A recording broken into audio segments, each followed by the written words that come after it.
మరొకటి ప్రధానమైంది court degree Lavani పట్టా 38 ORC పొందిన ల్యాండ్స్ ఎవరైతే ఉంటారో రైతులు వారు పాస్ పుస్తకం ఎలా పొందాలి భూభారతి చట్టం ద్వారా. ఇప్పుడు నాకు రకరకాలుగా భూమి వచ్చే అవకాశం.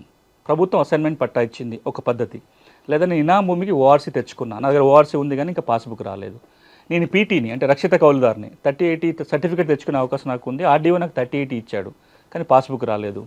లేదు నేను అసైన్మెంట్ భూమి కొనుగోలు చేశా, భూమి లేని పేద వ్యక్తి కనుక అసైన్మెంట్ భూమి కొంటే 2017 డిసెంబర్ 31 కంటే ముందు వాళ్ళకి పట్టా ఇవ్వచ్చు, ఇచ్చే అధికారం కలెక్టర్కి ఉంటుంది. నాకు అట్లా సర్టిఫికేట్ వచ్చింది కానీ వీటిని ఏవి తీసుకొచ్చి ఆర్ఓఆర్ ఎక్కియాలంటే ధరణిలో అవకాశం లేదు. ఓకే, ఇప్పుడు భూభారత్ ఏమంటుందంటే మీరు చెప్పిన అన్నీ కూడా కోర్టు డిగ్రీ 38 ఓఆర్సీ 13B ఏ విధంగా భూమి వచ్చినా ఆర్డీఓకి దరఖాస్తు పెట్టుకోవాలి, ఆర్డీఓ విచారణ చేయాలి. మీకు హక్కులు వచ్చిన మాట వాస్తవం అయితే రికార్డుకి ఎక్కుతుంది, మీకు పాస్ పుస్తకం వస్తుంది.